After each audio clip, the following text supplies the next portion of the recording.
Hi there. So, in this part two of Empowering Your Staff, we're going to explore and experiment with a couple of really simple yet very, very effective techniques.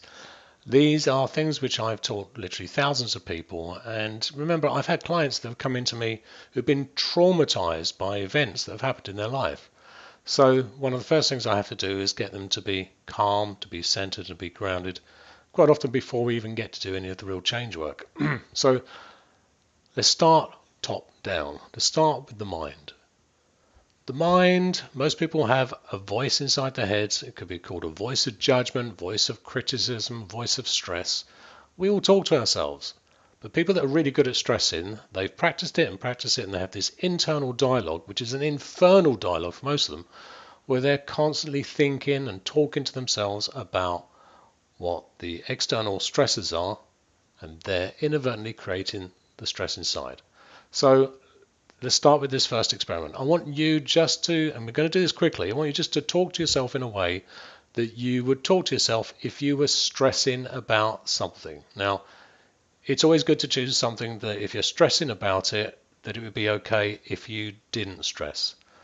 I'll give you an extreme example. If someone's threatened your life, it's okay to stress, okay? We don't want you to necessarily not be thinking about it and for something bad to happen. So choose something that you've been stressing about. It would be okay if you weren't to stress about it. And just talk to yourself the way you normally talk to yourself when you're thinking about it. Just take a moment and do that now. You done that? Okay. Now, how does it feel when you talk to yourself that way?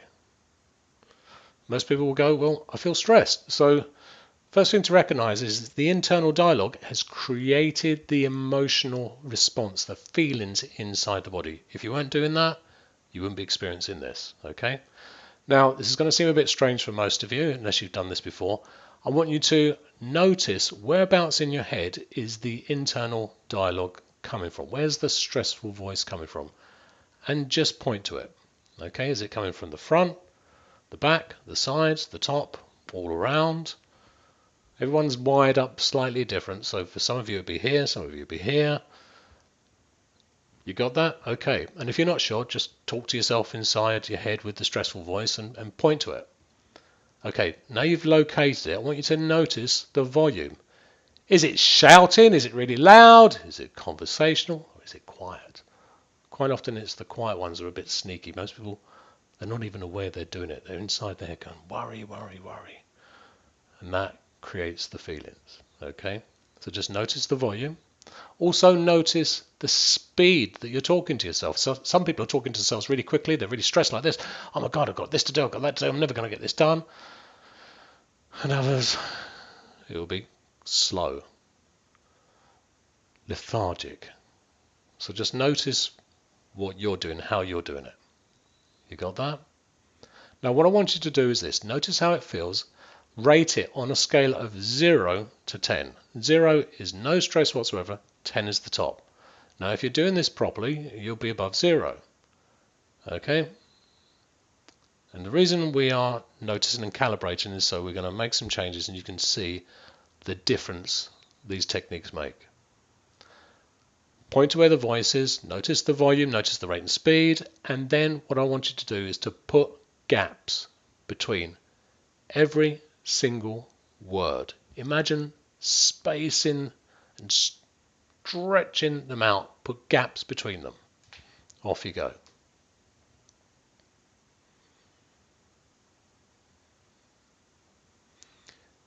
Having put gaps between every word, I want you now to stretch every stressful word.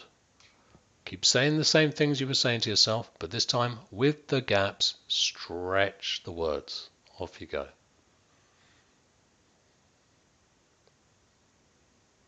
Done that? Good. Now, saying the same things with the gaps, stretching the words, I want you to change the tone of voice so it sounds really sleepy, really tired, or even just bored. Bored of stressing. Off you go. Just do that now. You done that? Great. Now, if you haven't done it, you won't get an experience of it. So follow the instructions. Now, what I want you to do is just shake yourself out a little bit. So it's like, we call this a breaker state. You just sort of disconnect from what it was you were just doing. Now, I want you to try in vain to talk to yourself in that stressful voice and notice what happens. Now, if you've put the gaps in and you've stretched and you made it bored and tired and just fed up, the neurons don't just fire off anymore. What you've basically done is you've reorganized the neural network in the brain. It doesn't mean you can't still stress, but it doesn't just fire off on automatic. Notice what's happened to the feeling. Now, for most of you, especially if the feeling was below a 5, that feeling won't be there.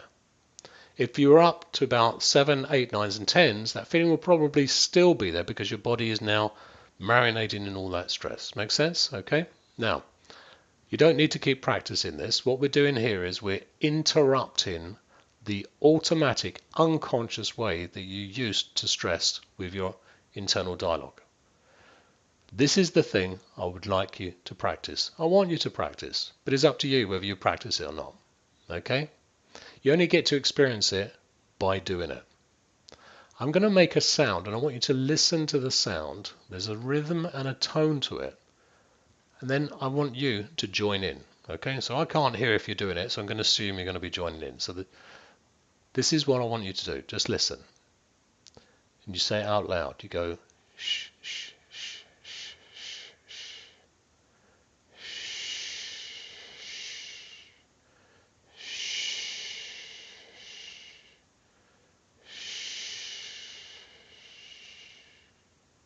You got that? So we're both going to do it now. Ready? Shh.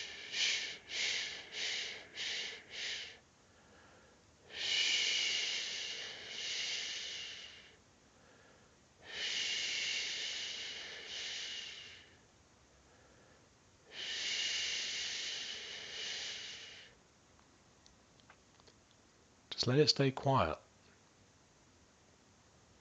What you're doing when you do that shh, shh exercise is you're training your mind to slow down. Imagine that you're driving and you're kind of out of control. You don't slam the brakes on straight away, do you? To get back in control. What you do is you take your foot off the accelerator and you allow it to slow down. That's what we're doing here with the shh, shh technique. That's what it's called. We like to keep things easy. That's the thing I'd like you to practice. I mean, a lot of people practice mindfulness. And the amount of times I've worked with people and they said, I practice mindfulness and meditation, but I can't stop myself from talking while I'm doing it. So they're not actually really experiencing mindfulness and meditation. When they practice the shh, they're training, and you're training your mind to go quiet. And as you have a quiet mind, you have a calmer body. Make sense? So now you've got a quieter mind, it's time to relax the body. But for most people who've been stressing and stressing and stressing, their body is just full of all the stress chemistry. It's wired up, ready to go. So let's get some of that stress chemistry out. So I'm going to demonstrate a simple, and again, it's a very, very effective technique. So just watch what I do, okay? I'm going to imagine there's a candle in front of me, okay, and the candle's lit. And what I'm going to do is I'm going to breathe out and blow out the candle. Then I'm going to take a deep, smooth, easy breath in, breathing through the mouth because I want plenty of oxygen, to roughly the count of 7. Okay, so the inward breath is roughly to the count of 7. I'm going to hold the breath, then I'm going to look up at the ceiling. So I'm going to imagine that I've got a pair of glasses in the top of my head and I'm looking up.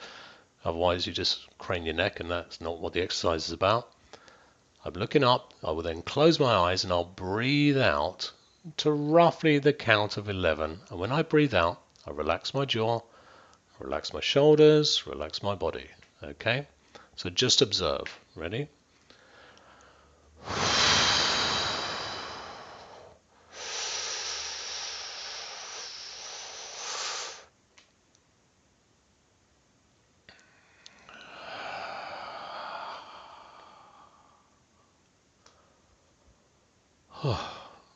Okay.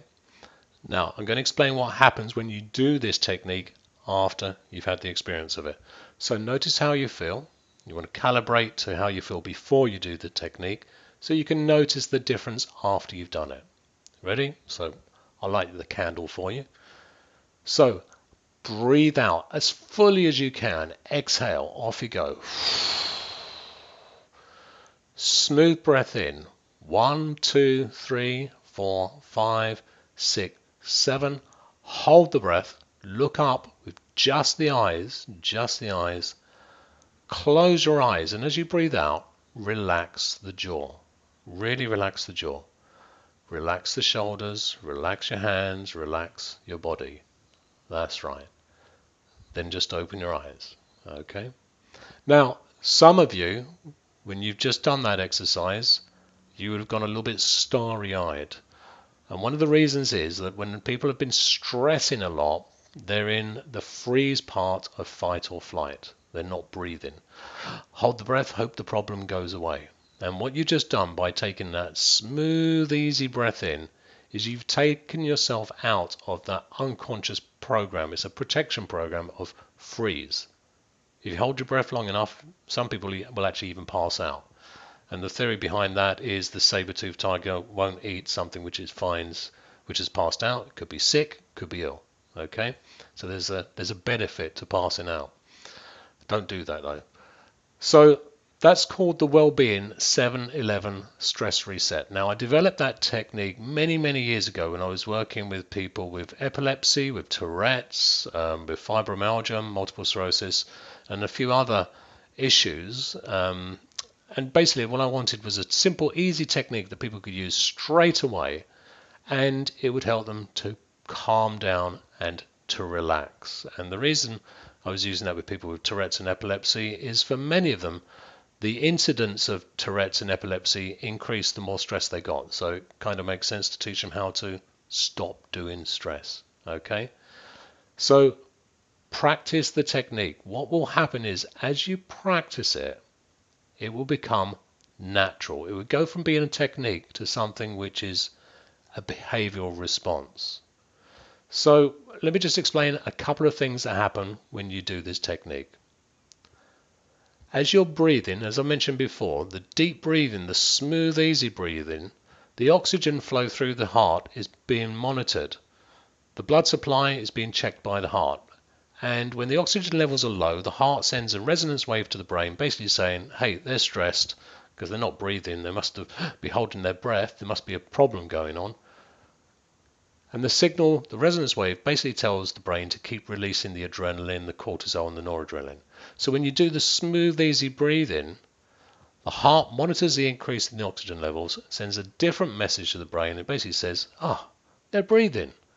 Because, what happens when a problem is over? What do? We all go, we breathe a sigh of relief.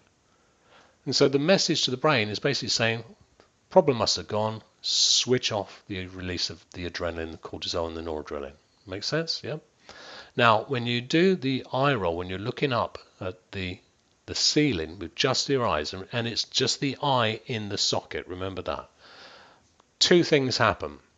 As you look up, it changes the brainwave patterns. You're putting your brain into the state of theta. Theta is a relaxed, meditative state.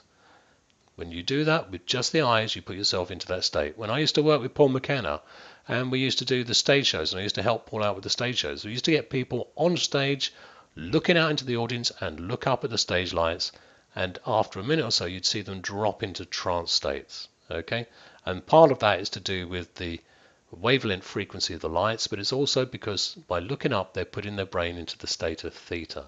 Okay, and if you practice meditation and mindfulness, you will know that theta is the place to be. You also are releasing dopamine, happy drugs, into the system just by looking up. Okay, now when you breathe out, it's important to relax the jaw. The jawbone is one of the toughest bones in the human body. When people are stressed or they're anxious or frustrated, they hold their jaw tight. When you relax the jaw, you're sending a message to the whole physiology, to your whole body, I'm okay, you're okay. So you relax the jaw, and you progressively relax down through the body. You got that? Great. So let's now combine those two really simple techniques, okay? It will take 20-25 seconds, really simple. Notice how you feel when we do this. Ready? Shh, shh, shh, shh, shh, shh,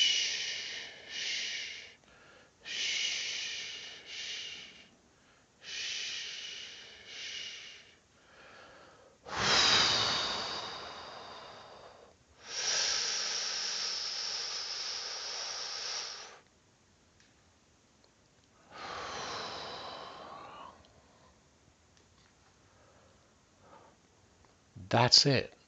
Notice how it feels. What you're also doing when you're doing these techniques, apart from having a quiet mind and a calm body, is because of the deep breathing, you're pumping the body's lymphatic system, the body's sewage system.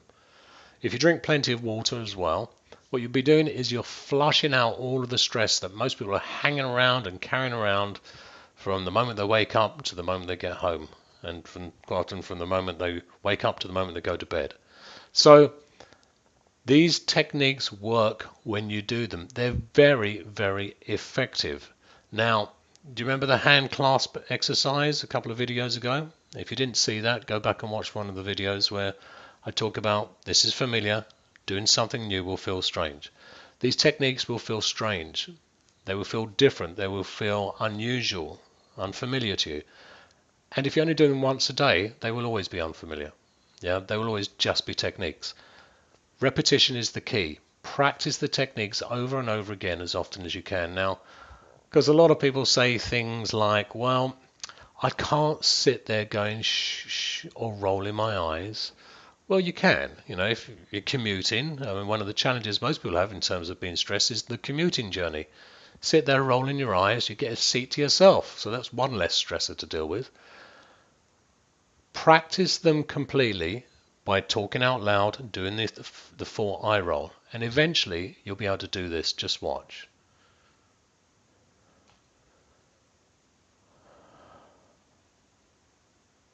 Because I practice it so many times, if I catch myself talking inside my head, and I know when my talking's gone off track because I'll feel bad. Okay, it's the feeling which is the indicator. If I've been stressing and I've not been aware of it, it'll be noticeable because I'll be feeling bad. So the first thing I do is I go, just shush. I'll do it inside my head. And then I just take the deep breath. And that works for me because I practice the full, complete techniques over and over and over and over again. I used to be one of the most stressed people you'd ever not want to hang out with, okay? And I used to self-medicate, use external to change internal. Don't do any of that anymore, okay? Practice these techniques. Let me know how you get on, okay? Some people say, how often do I need to do them? You do them until things change. If you're really committed to living a stress-free life, then take the responsibility for your own thinking and your own feelings, put these into practice, and life will be good, life will be great. So thank you for watching, thank you for listening. Any comments, questions, observations, please do email. I will contact you.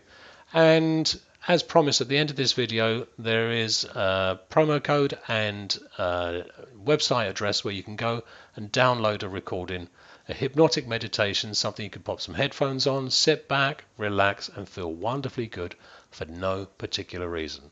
So thank you for watching this series, and I wish you a stress-free future.